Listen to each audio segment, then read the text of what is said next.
Breaking. The United Kingdom has just entered a state of terminal political velocity, and the crash is going to be felt for generations. What is unfolding in London at this very second is not a reshuffle, it is not a scandal, and it is certainly not politics as usual. This is the systemic disintegration of Keir Starmer's premiership, broadcast live to a horrified nation. The Prime Minister is no longer governing, he is occupying a crime scene.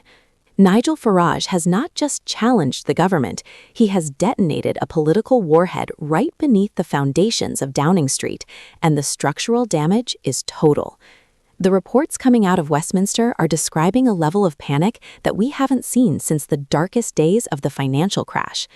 Senior aides are reportedly in tears, shredders are running hot in the basement of the Cabinet Office, and Starmer himself has retreated into a bunker of silence, paralyzed by the realization that his authority has evaporated overnight. And here is the part that should chill you to the bone. This isn't an accident. This is a controlled demolition of the Labour government, orchestrated by a populist insurgency that has finally decided to stop talking and start conquering. Farage has unleashed a wave of public fury that the establishment has no mechanism to stop. They thought they could ignore him. They thought they could smear him. They thought the British public would just go back to sleep. They were wrong, dead wrong. The establishment pushed the British people too far, and now the pushback is hitting that with the force of a tsunami. Starmer is sitting in number 10 right now, looking at polling data that looks less like a decline and more like a death certificate. The mandate he claimed to have? Gone. The trust he promised to restore? Shattered. The stability he sold to the markets? Non-existent. We are watching the real-time betrayal of the electorate, and the consequences are spiraling out of control. The intelligence sources we are talking to are using words like insurrection, collapse, and ungovernable. Because this isn't just about Starmer versus Farage. This is about the people versus the machine. And for the first time in modern history, the machine is losing. Farage has tapped into a vein of anger so deep and so raw that it is bypassing the entire political immune system. The media can't spin this, the lawyers can't enjoin this, the spin doctors can't fix this. The government is burning, and there is nobody left to hold the hose.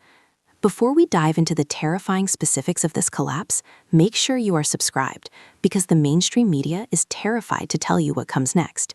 They are trying to keep the lid on this volcano, but we are going to blow it wide open. Stay with us. To understand why the government is currently hyperventilating, we have to go back to where this betrayal began. This didn't start today, it started months ago, behind closed doors, in meetings that Starmer thought would never see the light of day. While the Prime Minister was standing at the dispatch box talking about service and integrity, his inner circle was busy constructing a fortress to protect themselves from the very people they serve. Sources close to the reform leadership have confirmed that Farage has obtained access to internal government communications, whistleblower testimony from deep inside the civil service, that proves the Starmer administration has been operating with a level of cynicism that borders on sociopathic. We are talking about deliberate strategies to suppress dissent, to manipulate economic data, and to hide the true scale of the immigration crisis from the public eye. They thought they could manage the decline of Britain in secret. They thought they could sell out the country's sovereignty piece by piece, sign treaties in the dark, and hand over control to international courts without anyone noticing. But someone was watching, someone was recording, and now Nigel Farage is reading the receipts. The specific trigger for this explosion was a leaked dossier regarding the government's true projections for the next 5 years. While publicly promising growth and border control, private memos reportedly show the administration preparing for managed decline, higher taxes, and a complete surrender of control over Britain's territorial integrity. Farage didn't just leak this, he weaponized it.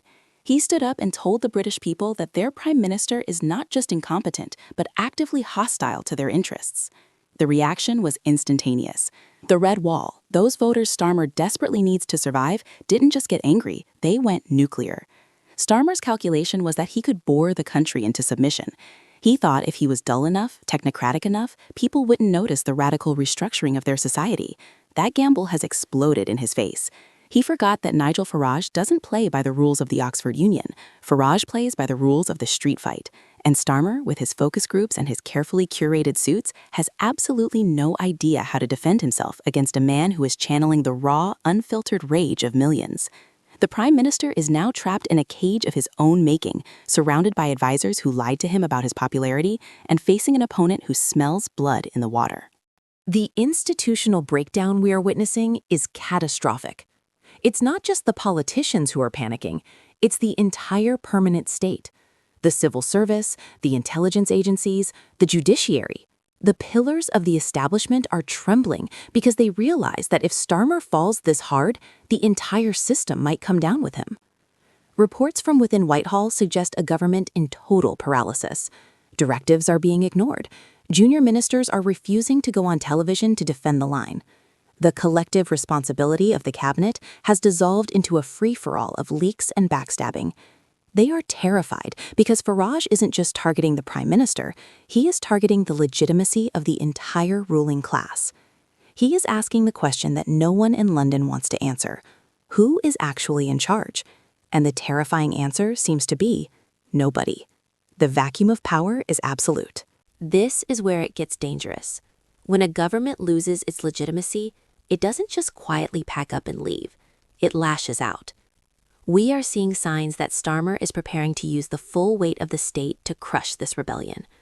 There are whispers of emergency powers, of crackdowns on misinformation, of desperate attempts to deplatform critics. But every move he makes only validates Farage's narrative. It proves that the system is rigged, that it is intolerant of dissent, and that it views the electorate as a threat to be neutralized. The security services are caught in the middle. Do they protect a prime minister who has lost the confidence of the nation, or do they step back and let democracy take its chaotic course? There is open warfare occurring within the upper echelons of the British state. One faction wants to double down, to arrest the leakers, to silence the opposition. The other faction knows that doing so would trigger civil unrest on a scale not seen in centuries. They are staring at the abyss, and for the first time, they are blinking. The Home Office is reportedly drawing up contingency plans for mass protests, not because they fear violence, but because they fear the optics of millions of people demanding the removal of a government that is less than a year old.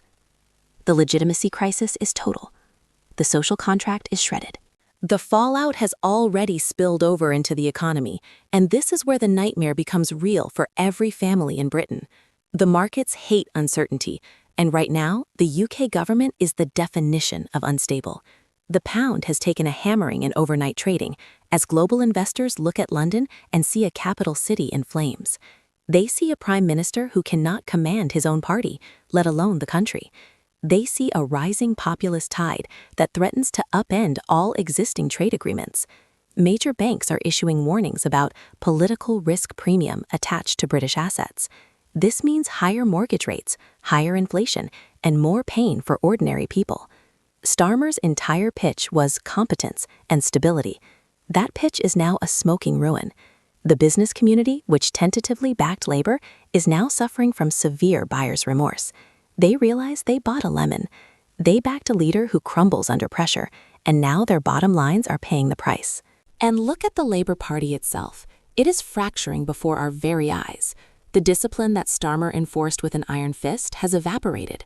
His MPs know that if they stick with him, they will lose their seats. The survival instinct has kicked in. We are hearing reports of secret meetings in Portcullis House, where potential successors are already measuring the curtains for number 10. They are plotting to remove him, not to save the country, but to save their own careers. But here is the catch. There is no successor. There is no one in that cabinet who has the charisma or the authority to stare down Nigel Farage. Angela Rayner, the scandal magnate? Rachel Reeves, the architect of the economic misery? There is no bench. Starmer hollowed out his own party to secure his power, and now that he is falling, there is no one to catch him. The Conservatives are trying to capitalize, but they are irrelevant. The energy is not in the opposition benches. The energy is outside the building. It is in the overflowing town halls where Farage is speaking. It is in the millions of views on social media videos exposing the government's lies. The traditional two-party system is paralyzed, watching a one-man army dismantle their monopoly on power. The media landscape has turned into a war zone. The BBC and Sky News are struggling to frame this in a way that protects the establishment, but the reality is too stark to hide. You can see the fear in the eyes of the presenters. They can't explain away the crowds. They can't explain away the data. They are losing control of the narrative.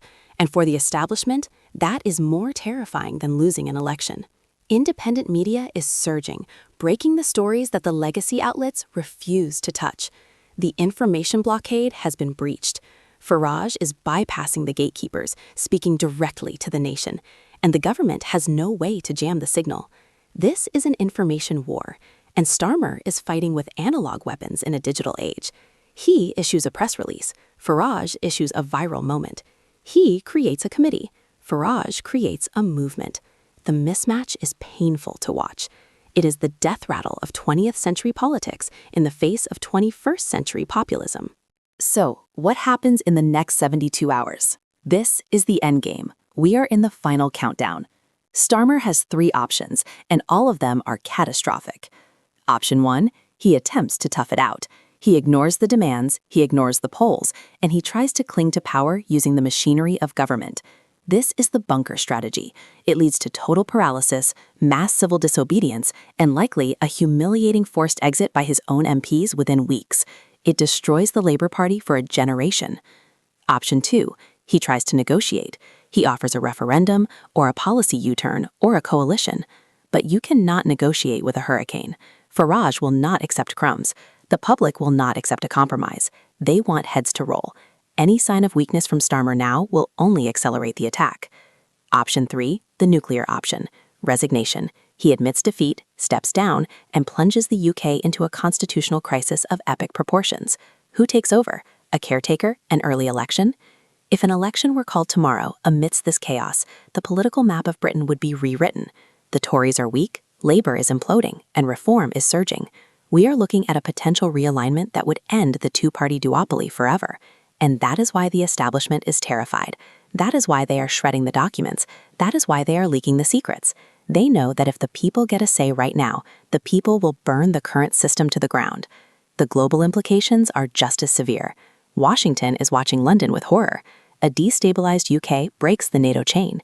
It weakens the Western alliance at the worst possible moment. The vultures are circling.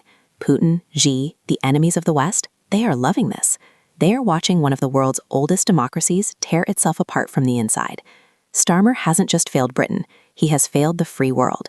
His weakness has become a geopolitical liability. The clock is ticking.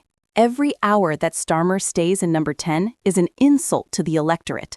The pressure is becoming physical. You can feel it in the streets of London, Manchester, Leeds. There is a tension in the air that suggests something has to break. The silence of the majority has ended.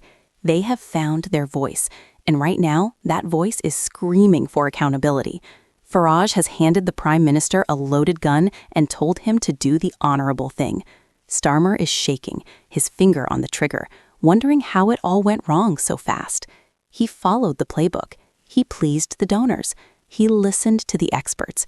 But he forgot the one thing that actually matters: the people. And now, the people are coming for him. We are entering the danger zone.